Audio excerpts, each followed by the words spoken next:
അവന്റെ കണ്ണുകളിൽ ചുവപ്പ് രാശി പടർന്നിരുന്നു. മനസ്സിൽ പക വെച്ചുകൊണ്ട് ചിരിച്ചഭിനയിക്കാൻ ഇനി എനിക്ക് വയ്യ. അവളെ സ്നേഹത്തോടെ ചേർത്ത് പിടിക്കുമ്പോഴും എൻ്റെ ഉള്ളിൻ്റെ ഉള്ളിൽ പക നുരഞ്ഞു പൊന്തുകയാണ്. അത്രമാത്രം ഞാൻ വെറുക്കുന്നുണ്ട് ആ കുടുംബത്തെ, എക്സ്പെഷ്യലി അവളുടെ അച്ഛനെ. എൻ്റെ ദേഷ്യത്തെ ഞാൻ കൺട്രോൾ ചെയ്തിരിക്കുകയാണ്.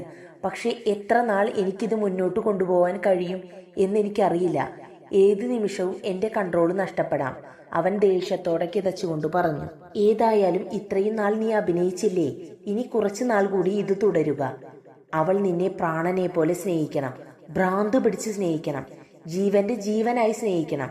എന്നിട്ട് വേണം അവളുടെ ചങ്ക് പറിക്കാൻ. നീ ഇത്രയും നാൾ അവളോട് കാണിച്ചത് അഭിനയമാണെന്ന് തിരിച്ചറിയുന്ന നിമിഷം അവൾ അതിജീവിക്കാൻ പാടില്ല. അവൾ തകർന്നു പോകണം, ഒരു ഭ്രാന്തിയെ പോലെ അലയണം, സ്നേഹത്തിന് വേണ്ടി കെഞ്ചണം. അന്ന് ഒരു ദാക്ഷിണ്യവും കാണിക്കാതെ അവളെ നിന്റെ ജീവിതത്തിൽ നിന്നും ചവിട്ടി പുറത്താക്കണം. അവളിലൂടെ മാത്രമേ ആ കുടുംബത്തെ നശിപ്പിക്കാൻ നമുക്ക് കഴിയൂ. സ്വന്തം മകളുടെ ജീവിതം പൊലിഞ്ഞു പോകുന്നത് കണ്ട് ആ ഗോപാലകൃഷ്ണൻ നെഞ്ചു പൊട്ടി വേണം മരിക്കാൻ എന്നൊക്കെ പറഞ്ഞ് ഫോണിന്റെ അങ്ങേ തലയിൽ നിന്നും ഒരു അട്ടഹാസ്യ ചിരി ഉയർന്നു. മഹാദേവന് വേണ്ട ഉപദേശങ്ങൾ കൊടുത്ത് ആ ഫോൺ നിലച്ചു. അവൻ ക്രൂരമായ പുഞ്ചിരി ചുണ്ടിലൊളിപ്പിച്ചുകൊണ്ട് ഇഗ്ലൂ ഹൗസിലേക്ക് തിരിച്ചു കയറിപ്പോയി. പുതപ്പിനുള്ളിൽ തളർന്നു കിടന്നുറങ്ങുന്നവളെ നോക്കി അവൻ കുറച്ചു സമയം അവിടെ നിന്നു. അവന്റെ ചുണ്ടിൽ അപ്പോൾ വിരിഞ്ഞത് പുച്ഛമാണ്. അവൻ അവളെ തട്ടി വിളിച്ചു. എണീക്ക് പെണ്ണെ, പോയി മേലൊക്കെ കുളിച്ചിട്ട് വായോ. ഞാനൊന്ന് ഉറങ്ങട്ടെ സാറേ. സാറിനെന്താ ഈ തണുപ്പത്ത് കുളിക്കാൻ പറയാൻ ഭ്രാന്തുണ്ടോ? എടി പോത്തെ, എണീക്ക്. അതെ, ബാത്റൂമിൽ നല്ല ചൂടുവെള്ളം കിട്ടും, മോള് പോയി ആ വെള്ളത്തിൽ ശരിക്കൊന്ന് കുളിച്ചിട്ട് വന്നേ എന്ന് പറഞ്ഞ് അവൻ അവളെ എണീപ്പിച്ചിരുത്തി. ഈ സാറിന്റെ ഒരു കാര്യം, എന്റെ ശരീരം മുഴുവൻ നീറ്റലുണ്ട്, ഇപ്പോൾ കുളിച്ചാൽ ശരിയാകില്ല അവൾ പറഞ്ഞു. അതുകൊണ്ടാ ഞാൻ പറഞ്ഞത് പോയി കുളിക്കാൻ. ആദ്യമായി ബന്ധപ്പെടുമ്പോൾ ശുചിത്വം പാലിക്കേണ്ടത് നിർബന്ധമാണ്, അല്ലെങ്കിലേ പണി കിട്ടും. എന്റെ മോള് പോയി വൃത്തിയായി തേച്ചു കുളിച്ചിട്ട് വാ, അല്ലെങ്കിലേ യൂറിനറി ഇൻഫെക്ഷൻ ഉണ്ടാവാൻ സാധ്യത കൂടുതലാണ് എന്ന് പറഞ്ഞുകൊണ്ട് അവൻ അവളെ നിർബന്ധിച്ച് ബാത്റൂമിലേക്ക് അയച്ചു. അവൾ ബാത്റൂമിൽ കയറിയതും അവന്റെ കണ്ണുകൾ പിന്നെയും ചുവന്നു വന്നു. എന്റെ പ്രണയം നിനക്കറിയേണ്ടേ കാന്തി?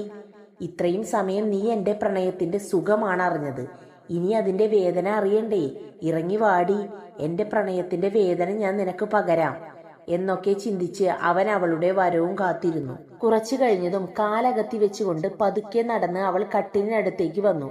വെളുത്ത ഒരു ടവൽ കൊണ്ട് ശരീരം പുതച്ചിരുന്നു. അവൾ വിറയ്ക്കുന്നുണ്ട്. ഹോ, എന്തൊരു നീറ്റലാണ്, കാല് കൂട്ടി വെച്ച് നടക്കാൻ പോലും പറ്റണില്ല എന്ന് പറഞ്ഞ് അവൾ എരിവ് വലിച്ചു. ചൂടുള്ള വെള്ളം ശരീരത്തിൽ വീഴുമ്പോൾ നീറിപ്പുകയുന്നു. എന്റെ ശരീരത്തിൽ ഒരു ഇഞ്ച് സ്ഥലം പോലും പാടില്ലാത്തതില്ല, ശരീരം മൊത്തം പാടുകളാണ് എന്നൊക്കെ പറഞ്ഞ് അവൾ അവന്റെ അടുത്ത് വന്നിരുന്നു. ഇതൊക്കെയല്ലേ ജീവിതം? തുടക്കത്തിൽ ഇങ്ങനെയൊക്കെ തന്നെയാണ് എല്ലാവരും, പിന്നീട് ശരിയാകും എന്റെ പെണ്ണേ എന്ന് പറഞ്ഞ് അവൻ അവളെ കട്ടിലിലേക്ക് മറച്ചിട്ടു. പിന്നീട് അവളുടെ ശരീരത്തിലേക്ക് അമർന്നു. അവളുടെ ശരീരത്തിൽ ചുറ്റിയിരുന്ന വെള്ള ടവൽ ഊരി അവൻ വലിച്ചെറിഞ്ഞു. പ്ലീസ് സാർ, എനിക്ക് വയ്യ. ഒന്നാമത് ശരീരം മുഴുവൻ നീറിപ്പുകയുകയാണ്.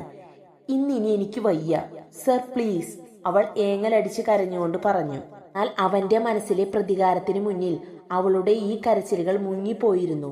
അവൻ ആവേശത്തോടെ അവളുടെ ചുണ്ടുകളെ സ്വന്തമാക്കി കടിച്ചു പറിച്ച് നുണഞ്ഞുകൊണ്ടിരുന്നു. മുറിഞ്ഞ അവളുടെ ചുണ്ടിൽ നിന്നും പിന്നെയും രക്തം വരാൻ തുടങ്ങി. അവളുടെ ഇരു കവിളിലും അവൻ ക്രൂരമായി ചുംബിച്ചു. കാന്തിക്ക് ഇതൊന്നും സഹിക്കാൻ കഴിയുമായിരുന്നില്ല. അവൾക്ക് കഴിയാവുന്ന രീതിയിലൊക്കെ അവൾ എതിർപ്പ് പ്രകടിപ്പിച്ചുകൊണ്ടിരുന്നു. അവനെ അവളുടെ ശരീരത്തിൽ നിന്നും തള്ളി മാറ്റാൻ ശ്രമിച്ചുകൊണ്ടിരുന്നു. എന്നാൽ അവളുടെ ശ്രമമെല്ലാം വിഫലമായി പോയി. അവന്റെ കൈക്കരുത്തിന് മുന്നിൽ ഒന്നും ചെയ്യാൻ പറ്റാത്ത അവസ്ഥയിലായി പോയി അവൾ. അവന്റെ പല്ലുകളും ചുണ്ടുകളും അവളുടെ കഴുത്തിനു ചുറ്റും വലം വെച്ചതും അവൾ കിടന്നു പിടയാൻ തുടങ്ങി. അവൻ എത്ര അടക്കി കെടുത്തിയിട്ടും അവൾ പിന്നെയും കിടന്നു പിടഞ്ഞു. ദേഷ്യം സഹിക്കാൻ കഴിയാതെ അവൻ അവളുടെ കഴുത്തിൽ അമർത്തി കടിച്ചു. അയ്യോ! ആ വേദന സഹിക്കാൻ കഴിയാതെ അവൾ അലറി വിളിച്ച് പൊട്ടിക്കരഞ്ഞു. ഹോ, സോറി ഡിയർ, ഞാൻ പെട്ടെന്ന് ഒരു ആവേശത്തിൽ. അവളുടെ അലറി വിളിച്ചുള്ള കരച്ചിൽ കേട്ടതും അവൻ അവളിൽ നിന്നും അകന്നു മാറിക്കൊണ്ട് പറഞ്ഞു. സഹിക്കാൻ കഴിയാത്ത വേദന തോന്നിയതും അവൾ തലയിണയിൽ മുഖം അമർത്തി തേങ്ങി കരഞ്ഞു. സോറി, എനിക്കറിയാതെ പറ്റിപ്പോയതാണ്, ഞാൻ ഇനി വേദനിപ്പിക്കില്ല, അവളുടെ മുതുകിൽ കൈവച്ചുകൊണ്ട് അവൻ പറഞ്ഞു. അതിനൊന്നും ഒരു മറുപടിയും പറയാതെ അവൾ വിങ്ങിപ്പൊട്ടി കരഞ്ഞുകൊണ്ടിരിക്കുകയാണ്. അവൾക്ക് നല്ലതുപോലെ വേദനിച്ചു എന്ന് അവന് മനസ്സിലായി. അവൻ വേഗം തന്നെ ബാഗിലുണ്ടായിരുന്ന മെഡിസിൻ ബോക്സ് തുറന്ന് ഒരു ഓയിൽമെന്റ് എടുത്ത് അത് പുരട്ടാനായി അവളുടെ അടുത്തേക്ക് ചെന്നു. മുറിഞ്ഞോ എന്ന് നോക്കട്ടെ എന്ന് പറഞ്ഞുകൊണ്ട് അവൻ അവളെ തിരിച്ചു കടത്താൻ ശ്രമിച്ചു. വേണ്ട സാർ, ശരീരം മുറിവേൽപ്പിച്ചിട്ട് ഇപ്പോൾ മരുന്നും കൊണ്ട് വരണ്ട എന്ന് പറഞ്ഞുകൊണ്ട് അവൾ പിന്നെയും കരയാൻ തുടങ്ങി. അവൻ അവളെ നിർബന്ധിച്ച് തിരിച്ചു കെടുത്തി. അപ്പോഴാണ് അവൻ കണ്ടത് അവളുടെ കഴുത്തിൽ അവന്റെ പല്ലിന്റെ അടയാളം സീൽ ചെയ്തതുപോലെ വട്ടത്തിൽ ചുമന്നു കിടക്കുന്നു. അതിൽ ചെറുതായി ചോര പൊടിയുന്നുമുണ്ട്. ഛേ, സോറി മോളെ, ഇനി ഞാൻ ഇങ്ങനെയൊന്നും ചെയ്യില്ല എന്ന് പറഞ്ഞുകൊണ്ട് അവന്റെ കയ്യിലുണ്ടായിരുന്ന മരുന്ന് അവളുടെ കഴുത്തിൽ പുരുട്ടിക്കൊടുത്തു. പിന്നീട് അവളുടെ നെറ്റിയിൽ അമർത്തി ചുംബിക്കുകയും അവളെ അവൻ അവന്റെ നെഞ്ചിലേക്ക് ചേർത്ത് കിടത്തി താലോലിക്കുകയും ചെയ്തു. കുറേ സമയം അതുപോലെ കിടന്നിട്ടും അവളുടെ ഭാഗത്തു നിന്നും ഒരു പ്രതികരണവും ഉണ്ടായില്ല. ചെറിയ ഏങ്ങലുകൾ അപ്പോഴും കേൾക്കാമായിരുന്നു. തന്റെ സങ്കടം മാറിയില്ലേ? സോറി മോളെ, ഇനി ഞാൻ ഇങ്ങനെയൊന്നും ചെയ്യില്ല. ആ കാര്യത്തിൽ ഞാൻ നിനക്ക് ഉറപ്പ് തരാം. അവന്റെ വാക്കുകൾ കേട്ടതും അവൾ അവന്റെ നെഞ്ചിൽ നിന്നും തല ഉയർത്തി അവന്റെ മുഖത്തേക്ക് നോക്കി. എന്താടോ ഇങ്ങനെ നോക്കണേ? തനിക്കെന്താ, എന്നെ പേടിയാണോ? അവൻ മുഖത്ത് പുഞ്ചിരി വരുത്തിക്കൊണ്ട് അവളോട് ചോദിച്ചു. സർ, എനിക്ക് സാറിനെ മറ്റാരായോ തോന്നുന്നു. ഞാൻ ഇന്നലെ വരെ കണ്ട മഹാദേവൻ സാർ അല്ല ഇത്, മറ്റാരോ ആണ്. പഴയ മഹാദേവൻ സാറിന് ആരെയും ദ്രോഹിക്കാൻ കഴിയില്ല, സ്നേഹിക്കാൻ മാത്രമേ കഴിയൂ. അടക്കി പിടിച്ച സങ്കടത്തോടു കൂടി അവൾ അവനോട് പറഞ്ഞു. സോറി, എന്റെ കയ്യിൽ നിന്നും ഒരു തെറ്റ് പറ്റിപ്പോയി. ഇനി അത് പറഞ്ഞിട്ട് കാര്യമില്ല എന്ന് എനിക്ക് നന്നായിട്ട് അറിയാം. ഞാൻ ഇനി എന്ത് പ്രായശ്ചിത്തമാ ചെയ്യേണ്ടത്? താൻ പറ. തന്റെ ദേഷ്യം തീരുമെങ്കിൽ ഇതിലും ശക്തിയായി താൻ എന്നെ തിരിച്ചു കടിച്ചു മുറിച്ചോളൂ. അങ്ങനെയെങ്കിലും തന്റെ പിണക്കം ഒന്ന് മാറ്റെന്റെ പെണ്ണേ. അവൻ അത് പുഞ്ചിരിച്ചുകൊണ്ടാണ് പറഞ്ഞെങ്കിലും അവൾക്ക് വലിയ ചിരിയൊന്നും വന്നില്ല.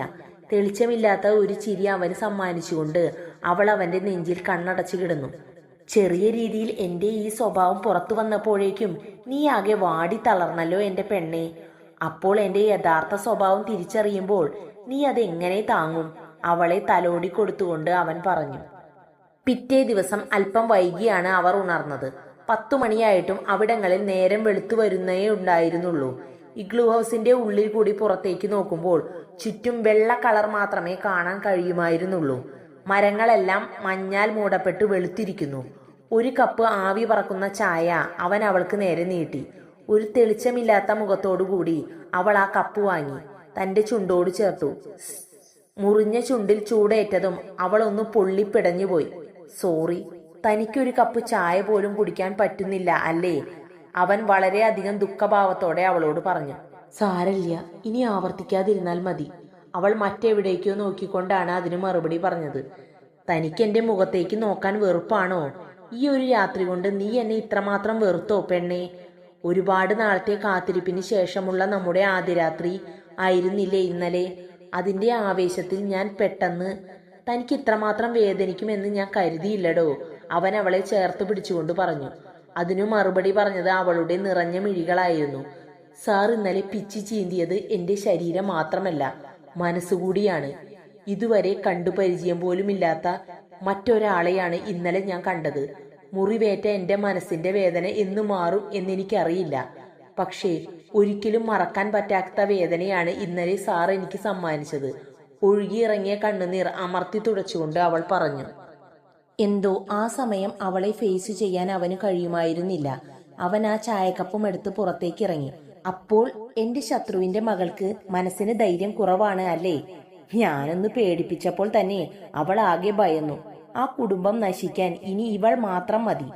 ഇവളെ മുൻനിർത്തി നശിപ്പിക്കും ഞാൻ ആ കുടുംബത്തെ. ആ ചായക്കപ്പ് ചുണ്ടോട് ചേർത്തുകൊണ്ട് അവൻ ചിന്തിച്ചു. അവന്റെ ചുണ്ടിന്റെ കോണിൽ ക്രൂരമായൊരു പുഞ്ചിരി വിരിഞ്ഞു. അന്നു മുഴുവനും കാന്തി വളരെ മൂകതയിലായിരുന്നു. ഇഗ്ലൂ ഹൗസിന്റെ ഭംഗിയൊന്നും അവൾക്ക് ആസ്വദിക്കാൻ കഴിഞ്ഞില്ല. അന്ന് വൈകിട്ടായപ്പോൾ അവൻ അവളെയും കൂട്ടി ഒരു വുഡ് ഹൗസിലേക്ക് പോയി. മരങ്ങളാൽ മാത്രം പണിത ഒരു വീട്. ഫിഷിങ്ങിന് വരുന്നവർക്ക് താമസിക്കാൻ പണിതിട്ടിരിക്കുന്നതാണ് അതുപോലെയുള്ള വീടുകൾ. തിങ്ങി നിൽക്കുന്ന കുറെ മരങ്ങളുടെ ഉള്ളിലായിരുന്നു ആ വുഡ് ഹൗസ്. വുഡ് ഹൗസിനടുത്തുള്ള മരങ്ങളൊന്നുമില്ലാതെ മഞ്ഞുമൂടിയ ഒരു പ്രദേശത്തേക്ക് അവൻ അവളെയും കൊണ്ടുപോയി. അവന്റെ കയ്യിൽ നീളത്തിലുള്ള ഒരു ഉപകരണം ഉണ്ടായിരുന്നു, ട്രില്ലർ. തനിക്കറിയാമോ നമ്മൾ എന്തിനാണ് ഇങ്ങോട്ട് വന്നേ എന്ന് അവൻ അവളെ നോക്കി പുഞ്ചിരിച്ചുകൊണ്ട് ചോദിച്ചു. ഇല്ല എന്ന രീതിയിൽ അവൾ തലയാട്ടി. അവളുടെ മുഖത്ത് ഒരു സന്തോഷവും ഉണ്ടായിരുന്നില്ല. കീ കൊടുത്ത പാവയെ പോലെ അവൾ അവന്റെ കൂടെ നടന്നു. തന്റെ പരിഭവം ഇപ്പോഴും മാറിയില്ല അല്ലേ? തനിക്കറിയോ ഈ മഞ്ഞു മൂടപ്പെട്ട സ്ഥലം എന്താണെന്ന്? ഇത് കടലാടോ, കടൽ. നമ്മുടെ നാട്ടിലെങ്ങാനും കടലിന്റെ മുകളിൽ ഇങ്ങനെ നടക്കാൻ കഴിയുമോ? പക്ഷെ ഇവിടെ കഴിയും. കടലിന്റെ മുകളിൽ കൂടി നമുക്ക് നടക്കാം. വിന്റർ ടൈമിലാണെന്ന് മാത്രം. ഇതിന്റെ അടിയിൽ ധാരാളം മീനുകൾ ജീവിക്കുന്നുണ്ട്. നമുക്കതിനെ പിടിച്ചാലോ? അവൻ പറഞ്ഞു. അവൾക്ക് ഇതെല്ലാം പുതിയ അറിവുകളായിരുന്നുവെങ്കിലും അവളുടെ മുഖത്ത് ഒരു ആകാംക്ഷയും ഉണ്ടായിരുന്നില്ല. കഴിഞ്ഞ രാത്രിയിലെ ദുരനുഭവങ്ങൾ അവളുടെ മനസ്സിനെ ഭയപ്പെടുത്തിക്കൊണ്ടിരുന്നു. അവൻ ആ ഡ്രില്ലർ മെഷീൻ ഉപയോഗിച്ച് അവിടം കുഴിക്കാൻ തുടങ്ങി. പുഴു പോലെ തോന്നിക്കുന്ന ചെറിയ ജീവിയെ ചൂണ്ടയിൽ കുരുക്കി അതിനുള്ളിലേക്ക് വെച്ചു കൊടുത്തു. അതുപോലെയുള്ള 2-3 കുഴികളും അവൻ അവിടെ കുഴിച്ചെടുത്തു. എന്താടോ, തനിക്കിതൊന്നും എൻജോയ് ചെയ്യാൻ കഴിയുന്നില്ലേ? ദേ നോക്ക്, ഇപ്പോൾ വേണമെങ്കിൽ ഇതൊക്കെ എൻജോയ് ചെയ്തോ. സമ്മർ ആകുമ്പോൾ ഈ മഞ്ഞൊക്കെ ഉരുകി ഇവിടെ മുഴുവൻ വെള്ളമാകും. അപ്പോൾ പിന്നെ ഈ കടലിന്റെ മുകളിലൂടെ നടക്കാൻ കഴിയില്ല.